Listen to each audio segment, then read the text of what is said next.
maganda naman yung naging situation ng mga mata nila ngayon. Medyo nag-connect na sa gamot na nilagay natin. Ito ngayon, nakamix na to. Kaya lang wala pa siyang tulom eh. Kasi nga, naubusan tayo. After nung aksidente na sumabog yung isang puno nito, eto na natira. Kaya ngayon, ilalahat ko na to dito sa ating ano. Sa plier ko siya ilalagay, kaya dadagdagan na natin siya ng sap. Sa flower. Mga 4 siguro na scoop.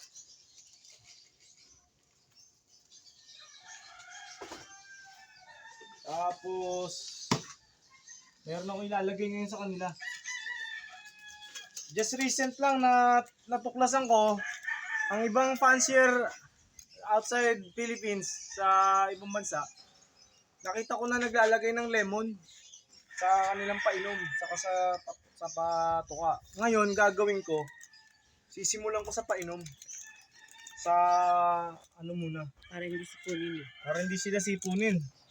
Pati ano yan? Ito, calamansi powder siya, nabibili siya somewhere out there lang. Meron mga local made na calamansi powder, pero effective naman. Ito rin ang iniinom ng daddy niya pag medyo sinisipon ako. Pwede ako itimpla ng Mami Tutan niyo ngayon. Gusto ko kasi. I love you, Mami Tutan. Okay. Kasi para sa kanila, kailangan nila din ng vitamin C. Maging sa tao, kailangan ng vitamin C. Para sa kalaman ng lahat. Tapos, sasamahan ko tong mixture na ginawa natin ng Betracin Gold, Betracin powder, na meron ng probiotic, may vitamin A, B+, D+, doxycycline, thiamulin. Ibig sabihin, pangontra din siya sa mga virus, mga viral infection. Ang pangontra din. Ginawa ko, konti lang yung nilagay kong tubig. Excuse me. Para ma-absorb nila agad. Sorry. Medyo nangatilang na mong gadget. Kaya pala, nilalagyan ko rin siya ng mga grits. Ay, mali. Nakapaglagay na ako nito. Oh. Ito. Siguro mga 3 scoop naman ito. Kasi meron naman din limestone, mga siya, pig pot, grits, shells. Kasi yung mga inipon natin na balat ng ng itlog, sinasama ko na rin dito.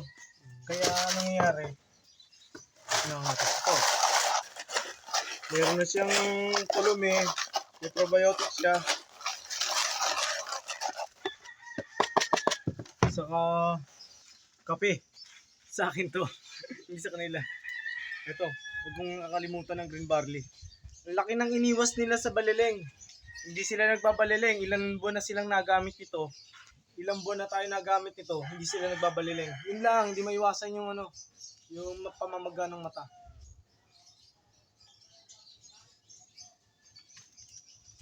Hindi sila...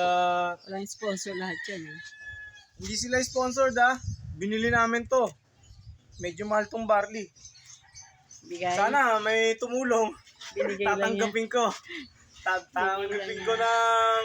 Instead na tayo uminom, binigay natin sa ilog. Lugar na kami ang uminom.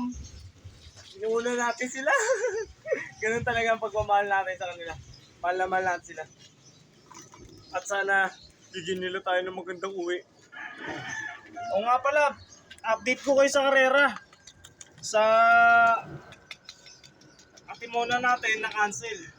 Binitawan sa Santo Tomas. Expected natin Sunday ang bitaw. Binitawan ng Saturday. Ang malaking pasalamat ko sa club dahil mahal tayo ng club natin, ng CFL family. Kinancel lahat nilang fundraise, lahat ng palaro, ang pooling. Nawala ang panganib sa aking dibdib. Dapat butas tayo. Nga pala, nawala na si Opal. Na aksidente natin, wala na siya. Rest in peace, Opal. Sana ilipad mo ang pangarap ng ating mga kasama rito. Tulungan mo sila, i-guide mo sila. Itutuloy ng mga kasama mo ang legacy mo. Nakuha mo na yung sing-sing kay Otal. Hindi pa. Pero ngayong araw na to, kukunin ko, Mami Tutan. Ang kanya. Bakit ako ngayon? Kaya, sige lang. Tapusin ko lang itong ating kape. Baka maisama ko sa Tulume. Paring Robert Cruz, sana nanonood ka. I-reserva mo nga ako ng isang bote ulit. Wala sumabog Naligo ko. Ito pa ebidensya Paligo ang Eto. kanuman na tulong. Ito yung ebidensya, nagbingitan sa dingding. Naligo ako sa Tulume. Ang lakas ng ano yun. Kaya ngayon, ito yakit natin ito doon. Nahirapan ako makita kaya I'll be back. Okay?